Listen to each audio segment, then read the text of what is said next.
see the world through other people's eyes. Now, empathy is a quality of character that can change the world. Hi, it's Edwin Rutsch, and this is Dialogues on how to build a culture of empathy. And today I'm here with Kevin Behan. Thanks for joining me, Kevin. It was my pleasure, Edwin. Thanks for having me. Yeah, so you're a dog trainer and a long-time dog trainer. As I understand it, you actually grew up with your father being a dog trainer, and you have a website called naturaldogtraining.com. And the way I kind of got connected to you is you'd written an article called Empathy and Evolution, How Dogs Convert Stress into Flow. So I thought maybe we'd start off, we wanted to talk about how do we build a culture of empathy between people and dogs. And but before we do that, maybe we could just hear a little bit more about yourself and your background, and if there's anything you'd like to add. Yeah, well, the quick synopsis is, as you've noted, I grew up with dogs, and I just grew up seeing everything that they do as normal. Some dogs want to bite you, some dogs want to jump all over you, some want to lick you. So I didn't have any judgment about what they did, and I think that positioned me to learn a new way of understanding why they do what they do. And I also grew up in a world of working dogs. My dad was a World War II dog trainer, and there was always he got his start with protection training police dogs. One of the first to install police dogs in police departments in the Northeast. So I was always around aggressive dogs, and I didn't have a judgment against them either. Trying to get them to work well and still be functional in society, that's a high art. And so that was my aspiration, to be able to perfect that. So I understood that aggression was part of the whole canine makeup. It wasn't something I didn't have the inclination to want to purge it. I knew I had to understand it.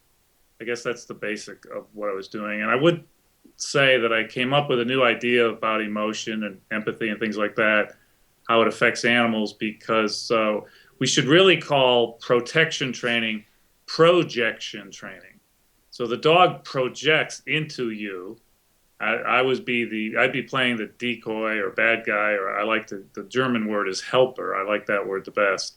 So I would be the helper, and the dog would project into you as I would come to understand it. And how I would move something in the dog concurrently and concordantly. And I was learning how to communicate on this level, doing something that you would think would be antithetical to that kind of rapport. And it was very interesting because the police dogs and protection dogs I work with, they came to love me as the helper more than they did the handler. So it was kind of interesting that I really felt I was getting in on the ground floor of a dog's mind by doing that kind of training.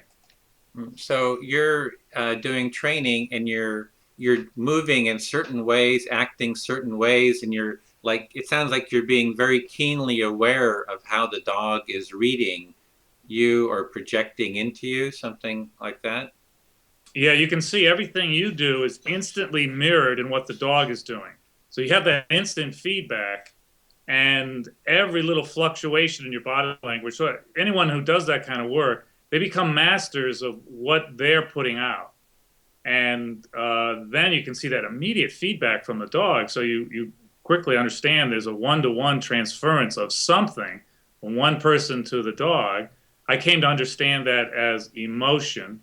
That's what's flowing between the dog and myself. And but it wasn't subject to all the cognition that current theorists or that everyone would typically ascribe to it, and owners especially. And meanwhile, I'm working with problem dogs and their owners, and I'm just getting a wonderful dichotomy between how a human looks at the problem versus what I was understanding of the problem from what I like to say is the dog's point of view. How is the energy working within the dog? So I would see the owner do something. I could see the dog acting out what the owner was doing, but the owner wasn't making that connection, because sometimes the time lag could be days, weeks, months, even years between the input and the output in the dog's behavior.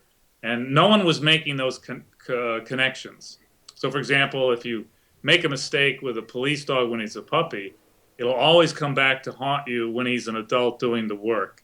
So you learn to look, you learn to find those long-term readouts that are happening. And yet, if you look at the literature on dogs and all the books that are written, no one's getting that transference. So I'm something. talking. I'm sorry. Oh, just talking about books, I might mention that you do have a book out called. Let me bring it up here. Natural dog training. I wrote Natural Dog Training, which is a theoretical behavioral treatment of the dog. And then I just published a year or so ago, Your Dog is Your Mirror, which really speaks to the emotional transference between dog and human and a deeper level of this communication. And that everything dogs do mirrors the emotional climate they're in. And that, of course, is defined by the owner and the vast bulk of it. So the book is really talking about this very experience you're talking about, that how the dog is mirroring the emotions of the owner. Exactly. And are you calling that mirroring? Because, you have the whole notion of empathy. A lot of people describe it as a mirroring process, or, something with mirror neurons. And so is that process, that mirroring, are you seeing that as empathy? Yes, it's a definition of where we go wrong with the animal part of the equation is they perceive their external surroundings as part of their internal self, which brings us to the distinction between emotion and feelings if we go there. But so whatever they see on the outside, they feel on the inside. And they feel as if the outside is part of their self. And that's just a point that isn't being emphasized by anyone else, as far as I know. So, and that brought me to the idea of this projection, that they project into their external world, and then they feel internally this world in flux and in motion, and that transcribes a feeling within their own body mind that they then turn into action. So it's not cognitive in the high sense of the word. They don't understand that there's a separation. So what I'm saying is so much more sublime than that a dog feels empathic toward its owner because he understands the owner in some way. It's exactly the opposite of that. The dog feels as if the owner is part of himself. Mm-hmm. And so what we're seeing in the dog is this perfect mirroring thing. I think the mirror neurons are part of the executive function of the brain. I don't think they're the source of it. I just think that's how the brain executes. So everything that's going on in the body is mirrored in the brain in order to turn it into actual action. So that it has to move muscle, nerve, tendon. The nerves have to move muscle, bone, and tendon. So we see everything replicated in the brain. But I think that's an inaccurate way of looking at the mind of the dog. It'd be like looking at the radio and believing everything's coming out of the radio, and not that the radio's picking up something and then broadcasting it in its so-called behavior, if you will, the sounds that the speakers are making. So the dog is picking up through this emotional projection phenomena and then expressing it through his actions and its personality. And therefore, it is a mirror of what he's feeling on the inside. He mirrors in his behavior, and he feels as if the external world is a mirror to his own being. It is part of his self. Mm-hmm. So that sounds very similar to the foundational quality of emotional empathy, what's often called affective or emotional empathy, in the sense that it is kind of based on mirror neurons. That as we see an action or do an action or see the action, the same neurons fire within us. Yes. And right, but the value doesn't come from the mirror neurons. The value comes from the feeling of oneness. Mm-hmm. So, there's just so many examples of a soldier throwing his body on a grenade, and faster than an impulse. And usually, it's considered that the lower reptilian parts of the brain put out these impulses, and then the higher parts of the brain moderate them. And then we get the high social virtues such as cooperation and empathy and altruism. And yet there's these examples of soldiers throwing themselves on grenades in an instant to save their comrades. And it couldn't have been moderated by the higher function of his mind. It had to have been something, he just feels so oneness with his comrades. He'd rather die than see them hurt. Mm-hmm. And that's why we describe dogs in this way. they're just so devoted and steadfast and faithful and adoring, because they really feel that we are them. And the fact that this is actually encoded in nature is, to me, a transcendental magic. It's so more amazing than that dogs may be figuring this out. I don't think it's true. I think this is part altruism, cooperation, love is actually part of the code. It's built into our very nature. Well, perhaps you could go through your article, Empathy and Evolution, How Dogs Convert Stress into Flow. Then you say here, each small amount of emotional connection, i.e. empathy, between a dog and its owner may very well encapsulate the overall arching mechanism of evolution itself.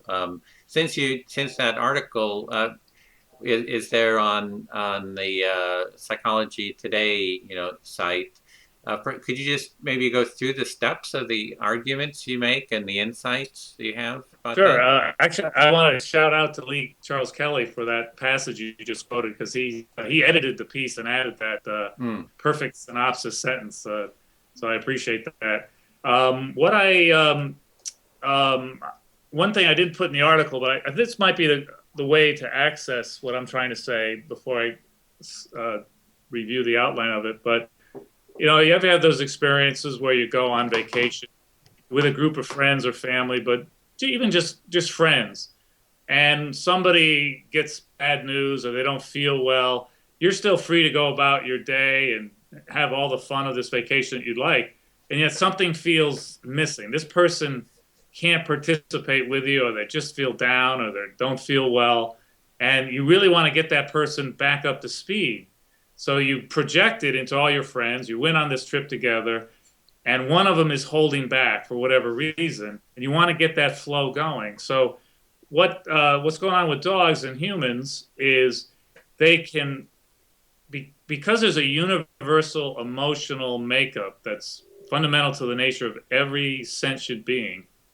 When they look at someone or another dog, they can pick up through visual, even well before scent, and who knows on what higher telepathic levels, but they can just pick up what he's feeling, because they are feeling the same way if they put themselves into that, what I call a void, into a state of attunement. And if that other being is holding back, they feel that loss of flow in their own being, and they want to get that flow going. And so they start to act on that one holding back. And in the article, I was describing some of these dogs in the crisis work. They now use dogs to deploy them in situations where there's been a shooting, or there's been a tornado, or there's been soldiers coming back. They're being redeployed, and they bring the dogs into the area, and someone will be having PTSD or some kind of, they're cut off, some kind of disaffective syndrome. And the dog will actually seek this person out and solicit their attention, and get his tail will be wagging, and it'll be demanding to be petted. And the person will have to engage the dog, and it just opens them up, and they start to feel flow, and they come back into their body/mind, and they feel whole again.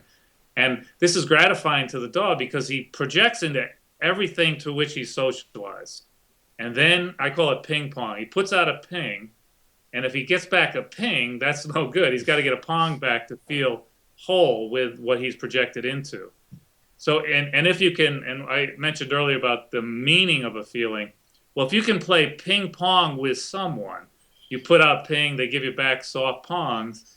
That is the essence of a good feeling, and we all want to get to that. So, and this takes all kinds of expressions and very high intellectual pursuits. We could read a book, we could watch a movie, or listen to music, and we have subliminally projected into that experience what we see on the screen, or even hear in our ear. And there's tension built into the way the music unfolds and the story, the arc of the narrative. And we get these pings and pongs back and forth.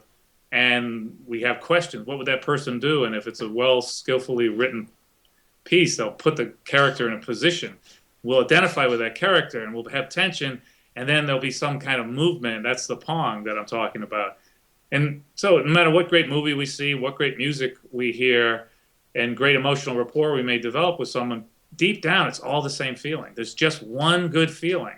And this is what dogs are experiencing when they are attuning with us and doing all the things that they do. Is they're trying to get that process of elaboration. They put out a ping. If you give them back a pong, they feel more energy, and it releases stress that we all carry. So the argument in the book is that, and I relate it to a new principle in physics called the article in what I wrote in the article in Psychology Today.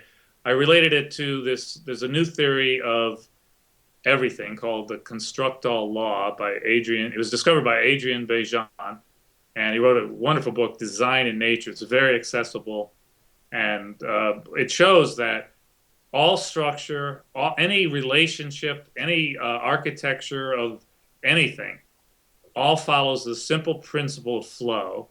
And there's two ways flow moves. It can either move smoothly in a parallel fashion, or turbulently in like a circular fashion.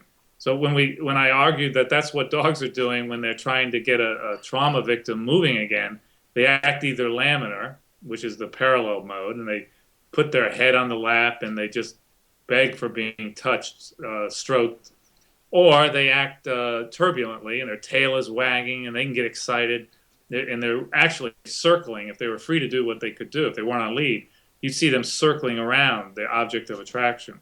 So I asked in the Psych Today piece, where could that have come from? And I go back into the hunting. That's really what's happening in the evolution between man and canine. They eventually, according to constructal law, teamed up for a common prey. They both had the same passion for the same thing. So, if we break down the word compassion, we end up with passion in common. So if we meet someone and they share a passion of ours, it's very easy to develop this rapport with them. And that's how we get this commonality and we feel empathic for them. So it's basically a very simple architecture. I believe it's universal to all sentient beings. And there's a mechanical process to it that I am studying when I work with dogs that I believe speaks to a sublime transcendental value. Well, the way I'm kind of approaching this is I see empathy as a positive trait in the sense that it is that flow. We're creating that resonance and that flow between each other, and the world is so full of those eddies and those turbulences, and it's really how do we go about structuring our own inner lives as well as society to build a culture of empathy. And so how do you think that your work would influence that? How would we go about building a culture of empathy between ourselves, between us and animals and, nature, really? Yeah, that's an excellent question. That's the critical question. And what I would add to the discussion is our default setting is stress. We're meant to absorb stress. I mean, we wake up in the middle of the night stressed out, not blissed out. The problem is our it depends on what kind of dreams you've had. That's true. Other than that, but those don't seem to come as often as nightmares, numerically speaking. So we all are designed to build up stress. This is how we can hold energy and use it for later work, which is the point of emotion. It helps nature evolve. It does work. Love does work.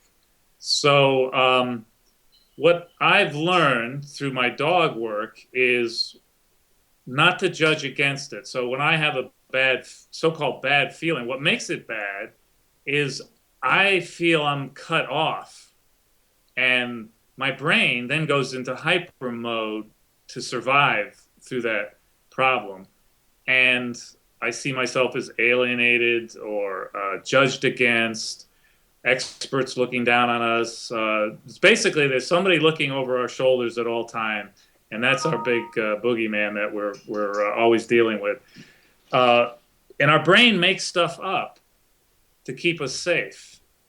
And my advice, what I've learned to do is not to trust that conversation, that narrative, that voice in the head, and to always understand that our feelings are showing us the truth. So if we really focus on the truth and tell ourselves the truth and not indulge in storytelling. So in my background with problem dogs, I used to always get all these stories from the owners. They're always trying to escape what the dog is showing them. And they're always making up stories. Well, he ran away, but he always comes back. Or he grabbed the person, but he didn't break the skin. Or there was a lot of construction work going on lately. I think that made him anxious. That's why he bit the child. And all those aren't what's really happening. And I learned to see through those filters. And so at some point, and I go into my book, Your Dog is Your Mirror, I started to tell myself the truth, what I was feeling, what was the real truth of it. And what's amazing about that is you start to lose your judgments about other people, the story that we made up all our lives to be safe. And it served us well in that capacity. It did keep us safe. But we have to come to a point where we might decide, it's no longer serving me. Maybe I'll not trust it. Yeah, I read once the American Indians had a tradition where they'd ask the young man or woman to go down to the water's edge, and they gave them a sack, and they said, every time you have a belief, pick up a pebble and put it in the sack. So a child would go down there, and a preteen or young adolescent would go down there, and they think of all the things they believe in. Oh yeah, that's a belief, and they get this big sack together, and then the elder would come along and say, okay, there's your belief systems. Now we want you to carry that around for a week. And so it was a very interesting lesson for the child to learn that if you get attached to certain things, they can weigh you down. And that's what's going on. We have all this nomenclature with dogs. We call certain dogs dominant, aggressive, antisocial, and that's just blocked energy. And if we were to change our wording and really understand how nature works in the dog's mind, we can start to see how it works in our own minds. And I think that's what I might have to add to the discussion. Mm-hmm. So it kind of seems like the core of it is that the judgments is a block to empathy then. Exactly.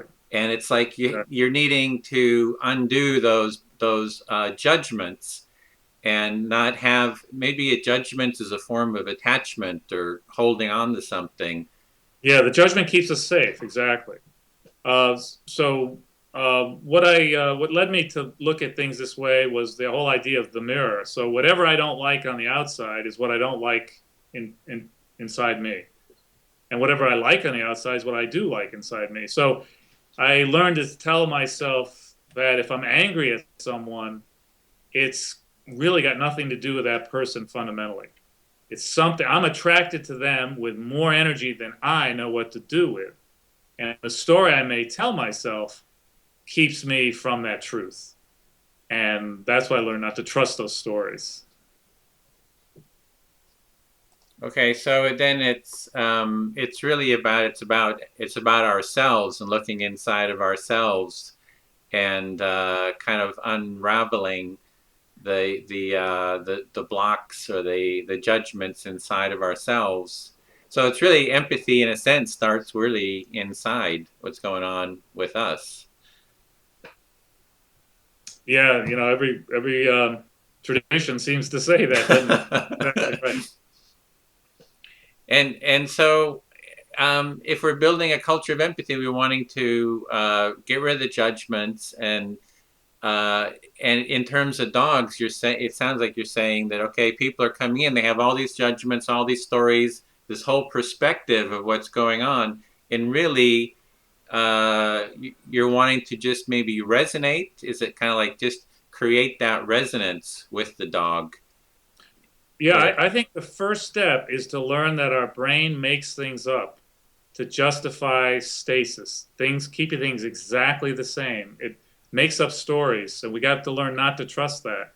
And so what I've learned with working with dogs was to learn, to understand what they're doing.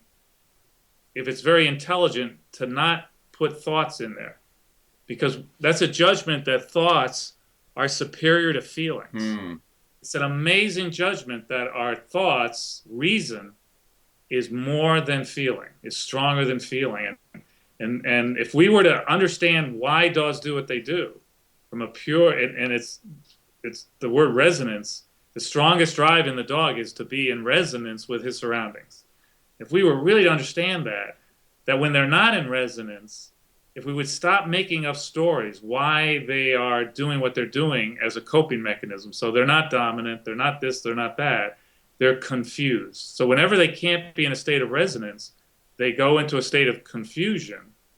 And then all these instincts come out to protect themselves. And these are all things that are embedded in their higher processes of the nervous system. And we have to learn there's a deeper part of their makeup. It's based on emotion. And as a matter of fact, all these feelings originate in the heart. Every feeling originates in the heart. And we have to learn to trust the heart over reason, and to go more by feeling and less by thinking. I heard a wonderful expression that reason is a wonderful servant and a horrible master. And I think that's very apt. Well, it tends in our society, in our culture and philosophy, it's reason is kind of has that predominance in society. That's right, yes. That's exactly right. It's been given the ascendant role for all the millennia. We glorify the age of enlightenment and rationality and the scientific method as pure intellectual pursuit. But I heard another good expression that some Nobel Prize winning chemist says, my colleagues, they take life apart, cell by cell, neuron by neuron, gene by gene, and somehow life slips through their fingers. So it's not the parts added together. What makes everything happen is the feedback between the internal and the external. Our mind is actually a function of the loop between input and output, feedback from the internal milieu of our feelings and the world outside. If dogs don't have that so-called higher functioning or that perspective taking, and if you're in that mode of perspective taking, it seems like that would even be a block to the resonance between you and your dog. Exactly. That's exactly right. So That's scientists might be, they're trying to analyze everything. The very act of their analysis might be a kind of a block to connecting. Exactly. No, you hit the nail on the head. It's like a quantum experiment where the researcher looks at he tries to measure a electron or a photon, and the very act of observing changes its nature. So you get back your own expectation. So if someone believes in dominance, they will get back dominance in their dog. They'll get that, what they're most afraid of. It's a self-fulfilling prophecy.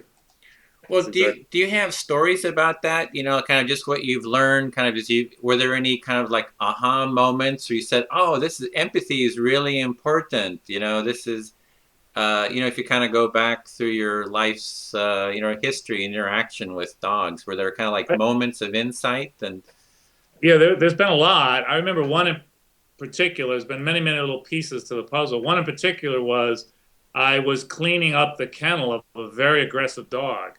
And, I had a shovel for scooping, and I was moving in and trying to get the dog to go out, and the dog didn't want to go out. It wanted to bite me, but it was blocked by my shovel. And I realized in order for that dog to bite me, I have to give it permission. I have to touch it somehow that it'll have to defend itself, or I have to corner it too much. And I developed this little dance where over the period of time, I was a young boy at the time, going in and out of its kennel, I went into this little dance where I'd move, it would back, I'd move away, it would come, and we achieved this flow between us. Even though that dog wanted to bite me as much as it could, it would look like that. I realized that I had to give it permission, that it wouldn't just overpower me. I had to do something to violate some principle. I didn't know what that principle was at the time, but it really struck me that I had to give it permission. And then there was another time when I was trying to shoe a Doberman. We had just adopted him for our security dog program. And we would take in really tough, bad dogs that had bitten a lot of people, train them, and then put them in security installations. So there's one dog, his name was Judo, and he was accurately named. And I accidentally stepped on his foot when he was trying to get by me, and he lunged right at my head. And I was about 14 years old, and for some reason, it occurred to me to say sit. And he landed in a pile at my feet in a perfect sit. And then I managed to get the gate open, and he shooed out the door, and I didn't get bit. So it really struck me. He was launched right at me, and he would have bitten me, and he went on to bite a lot of people. So he had bitten, and he would bite again. But I gave him an out. He was headed for me, and I said, sit. And it really struck me how he complied. It was the one time I saw him comply really perfectly. He didn't want to bite me, and he was just looking for an out, and I happened to luckily give it to him. So that really struck me, how you have to go out of your way to get bit, and then why dogs bite and why most dogs don't. Those principles became revealed to me by not ascribing thoughts to what dogs are doing. Hmm. So yeah, I'm just thinking, like, how to kind of progress farther with this in terms of empathy and animals. Is it kind of are you wanting to create more of an empathic connection with animals? Is that kind of like something you're kind of striving for, or? No, that's 100% right. When you're not judging against the dog, and you start to play this ping pong, then the feeling of rapport develops to become the predominant aspect of his mind. And I think that what happens within us is we just start to trust our heart more. That what we feel becomes far more important to us. If someone were to start working with me, I have to show them that everything they thought about dogs is wrong, but everything they feel about dogs is right. So it can be really hard for people to learn a new way and give up the comfort of the thoughts that they typically ascribe to dogs. That makes people feel think that they're safer with their dog. Little Red Riding Hood is still alive. Big Bad Wolf is still alive and well in our nervous system. We're inherently afraid of the dog's nature, and we think we have to hyper socialize them, and we have to give them all this busy work when they're young and teach them all these skills when they're young so that they don't grow up to be Cujos. But they're really here on Earth for us to learn how to reconnect with our own nature and to trust our heart. And one of the points I made in Your Dog is Your Mirror is that everything we say about the dog, steadfast, faithful, courageous, persistent, dogged, we also say of heart. The two are the same in our intuitive use of the words. So that's what they're here for us to learn, is how does our heart work? And it just develops a rapport for everything in nature, and I think it gives us an ultimate sense of well-being. Mm-hmm. They're kind of like modeling that quality of the heart, of not having that judgment and that perspective taking. They're like this pure model of the emotional part, and so if you want to communicate at that level, I mean, they're a good role model. Yeah, they are our teacher. They are our teacher. There's no question about it. That's what they're here for us to learn from them, not the other way around, which paradoxically, as it may first appear, doesn't mean putting them on a pedestal. So we see that's another judgment, is that they're like angels, and people just put them up on this pedestal, and they're here to teach us about the muck and the mire, the deepest, dankest, darkest part of our makeup. And if we could accept that part of ourselves without judgment, there would be a lot more peace on Earth, let me tell you. We would definitely have a lot less, we would be so much more attuned with nature, and we would see ourselves in our fellow man. Do you have like a lesson plan that you run people through or a curriculum of activities? I wonder if of how to get to that state. Well, basically what I do is I work with problem dogs, and when an owner goes to that, it's a catharsis for them. Even if it's a dog that they have adopted sight unseen, I mean, there's a reason why that dog came through time and space to be in their life. And they have to get that reason. That's really important. They have to get what judgment is this dog triggering in me? And what do I need to do to heal that? And we also can learn from dogs that we shouldn't be so object-oriented and functional. We shouldn't try to do everything to heal ourselves. It's really just self-acceptance. The number one thing we have to do is to accept that everything is a function of energy, And if it's flowing, it always computes for social, altruistic, cooperative behavior. If it isn't flowing, then there's a kink somewhere. Well, I just think of myself. I love dogs. I had as a kid, I had dogs, and when, I remember just when my dog Buck died. I mean, it was like I was just like, it was a huge loss. I mean, I just crying, crying, crying, and and then sometimes I notice that when I walk past a dog, I'll see, I'll feel, I can read myself and I can feel a little anxiety, like, oh, is this dog safe? Right, right. So I'm kind of like wondering, well, it's very similar. I was just talking to Lee about the similar experience with babies, because babies don't have that sense of self developed yet. So they have a very, Babies are very dog-like. yeah. Until about 18 months or 2 years, I think it is, when they start developing that self-awareness. Right. And I've noticed that with babies, that sometimes I feel like, the parents always want to hand you the baby and have you hold it and all that kind of stuff. And I feel nervous about that. And I could sense that my nervousness was making the baby nervous. And then they go into that crying, because Yeah. so I really, and then so what I started doing is saying, well, I'm nervous because I'm afraid I don't know how to deal with them and I'll upset them or something. Right. And then what I've started doing is just mirroring the baby, whatever it's doing. I'm kind of trying to reflect, and it really is working. Is Oh, that that's good. they're like, it's keeping them from. So I'm Yeah, you're wondering, playing.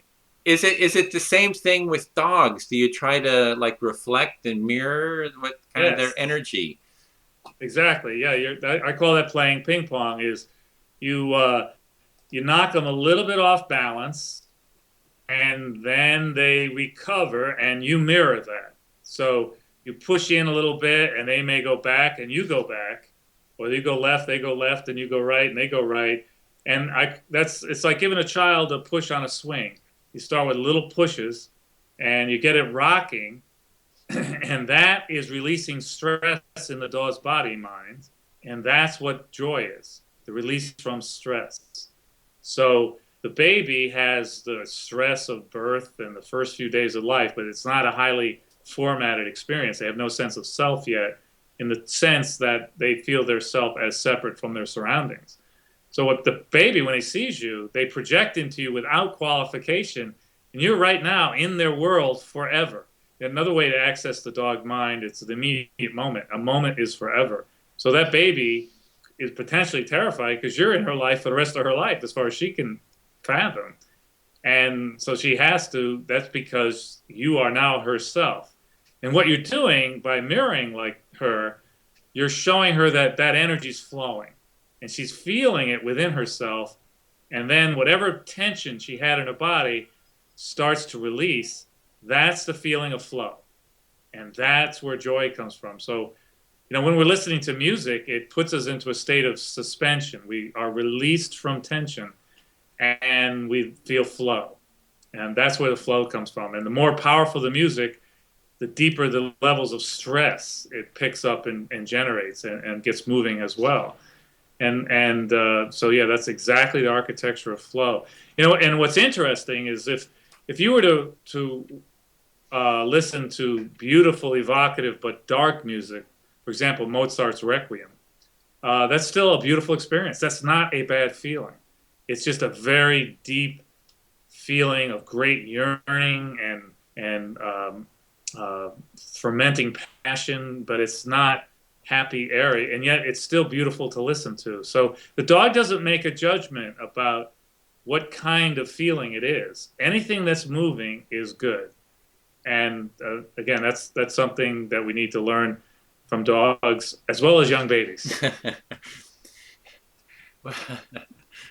Well, there's this whole movement called, attachment theory, which is really about the importance of reflecting children Right. as they're growing up. And I'm trying to kind of tie that into that mirroring with dogs. So when I see this dog, and I'm feeling this anxiety with it's like an owner with their dog, maybe on the bike trail or something where I go running. And, some dogs, they have a certain level of stress in their body. And when I pick up that stress, I feel like, well, that stress tells me that that dog might be, dangerous, might snap or something. Yeah, that's a great example. See, this is where your brain will be telling you lies. So the dog is very attracted to you, but blocked at the same time, and that's the uneasy feeling you're getting. And however, what's really happening is the dog is triggering unresolved energy within you, and you're feeling it move, which makes you feel unsettled because your brain, the intellect doesn't like these movements that can't be controlled. So what you could say to yourself, and you need to remember, as per my earlier story, that you have to give the dog permission to bite you. But he is really attracted to you. And if you could play ping pong with him, you would be in control of him. Now, I'm not suggesting you go out of your way to do that, but it's a good opportunity when you see a dog that's stuck like that to let that be your own trigger, and then not judge against the trigger. So don't have a narrative about that dog. Just feel the energy move within you, and try to, by being self-accepted of the anxiety that you're feeling, and if you were to recognize that this is just stuck energy in me.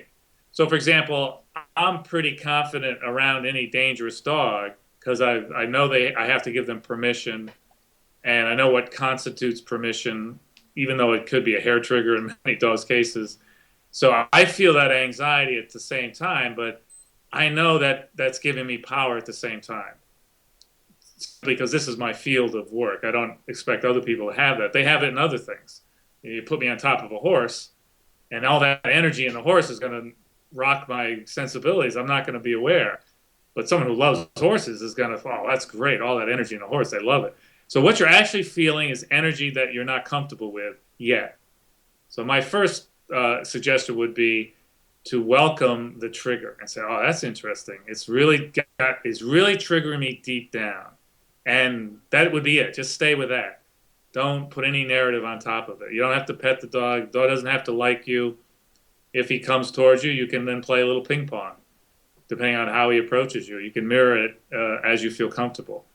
But that's one way to apply this energy theory to a moment such as that. Well, it reminds me a little bit of an experience I had when I was doing my freestyle dance that I do. Is I was just kind of being aware of my own internal anxieties. And instead of like avoiding the anxiety or doing something else or trying to suppress it, I said I want to really be present with the anxiety, to really let it fill my consciousness, and I want to feel it in its fullness. Let it fill as much of my consciousness as possible, so I can get as close as possible to the texture of it. Exactly. That's very good, yeah. And as I got closer to it, it would kind of feel that the first fear that I remember coming up was like an anxiety that kind of goes through the core of my being, of my body. And I kind of got close to it. And as I did, it actually eventually just kind of evaporated. Oh, that's interesting. Yeah, I like it. But within about, 3 to 5 seconds, a new one came. And it was kind of more like a cloud, like a heavy anxiety cloud. And I said, okay, I'm going to go to this. I'm moving all over the dance floor doing this. So it was a very energetic kind of a going towards it. So is that flow you're talking about? I was really in the physical flow. Instead of just trying to analyze it, I just said, okay, I'm going to dance and get close to it. Really, where is it? Let me feel it. And then the same thing happened. As I got close to it, it eventually just disappeared. I could not get to the full, it just wasn't solid, And then, but what I was finding is the fears and the anxieties would come up every 5 or 10 seconds, another one. And I would go to that, and they would melt, and it was going. but every time I did it, I kind of got more and more relaxed. And I kind of see that as like empathizing, being present, with those anxieties. And and every time we transition, the body maybe releases some oxytocin. Exactly. Yeah, yeah. And it's like you're getting calmer and calmer. And I had dances with some people that I have difficulty dancing with because I always feel like they're going to reject me, Yeah, yeah. And then I said, "Oh, this person always rejects me when we dance. We'll start dancing and then they'll take off." But I said, "Okay, I'm going to get really close to that fear of rejection, Wow. and that somehow getting close to that fear kept the person present. It was so Excellent. interesting. And so we had these fantastic dances, 10, 15-minute dances with people I usually didn't dance with. And at the end of this dance, I mean, it was like an hour, hour and a half. I felt like so like blissed out, just Right. so calm and so relaxed. It was like amazing. So, Yeah, no, that sounds really exactly what I'm trying to say as well. That's excellent because I coined the term the emotional battery. So every resistance we've ever experienced is still in us, and it gets triggered by external events and situations, and then we have a story that protects us. And so you went into it and you learned that the story was a lie, and that's why it lost power over you. That's very brave. You go into it, and all it is flow, and it lost power over you. Matter of fact, it added to the sense of fulfillment. yeah. Right, right. And that's what I learned with dogs. Boy, does that look bad. The gnashing of teeth, the hackles, the baring of fangs, the vicious growling. And yet, that's just blocked attraction. That's what I learned from dogs. And I encourage the dog to bite. He wants to bite me. I get something he can bite. And I encourage all that energy. And, the dog gives me credit for that experience. It's like you with the dance partner.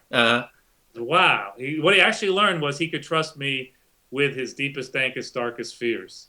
And those fears were coming over you. And you actually gave the person that you were most anxious about credit. You feel closer to them because of what you went through. Because they helped trigger and then helped you resolve.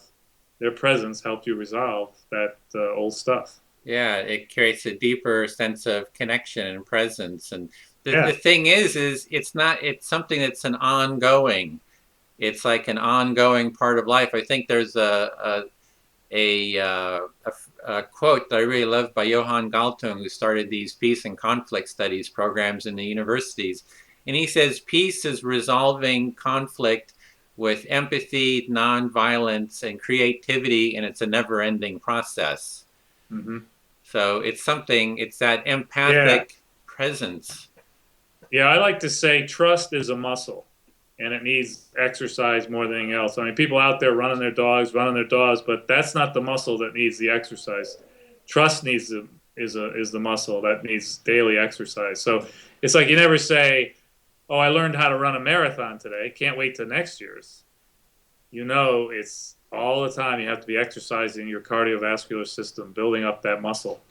So that's what we have. That's that's for us mere mortals here on planet Earth. We have to learn every day. We got to build up that muscle. But after a while, it becomes a way of life. At least for me, and what I do well is the dog part of my life. It becomes automatic, and it's not work after a while. And then, yeah, I'm still exercising the muscle, but it doesn't feel like work, and it feels like the right thing to do anyhow. Why wouldn't we do that? Why wouldn't we constantly show the people we love that we care about them? What would be wrong with that? That is the muscle that needs exercise. And that's for me too. What building a culture of empathy is it becomes just an ongoing kind of a way of being. Right. And well, the river constantly needs new water, otherwise she evaporates. So well, it sounds like you like metaphors. What's your metaphor for empathy? Usually empathy is seen as standing in someone else's shoes or looking through someone else's eyes. And for me, empathy is like a cornucopia in the sense that it kind of opens me up for this richness of experience. Oh, okay. I would use singing as a metaphor. That You can't achieve harmony on your own. You need a partner. Mm. And that harmony, it's not actually produced by one person. There's not a harmony organ in our throat, but we can resonate with another person, and that produces the harmony. So that's my metaphor for. So empathy is like harmony and needing someone else to be harmonious with. Exactly. So you can't get emotional. You can't get emotional resonance on your own. No dog is an island. Well, I think with that we can bring the conversation to a close. This has been a lot of fun, and I really appreciate you taking the time. And I talked to Lee about maybe doing a panel discussion. A panel, you get like 5 people together to talk about building a culture of empathy with dogs or animals and in life in general. So hope we can kind of keep that a lot. Yeah, count me in. Okay, great. So, okay, any last thing that that you feel needs to be said, or? No, I appreciate your questions. They're very, very good, and thanks for giving me the opportunity. Okay, then take care then, Kevin. Thank you, Edwin. Bye. Bye-bye. See the world through other people's eyes. Empathy is a quality of character that can change the world.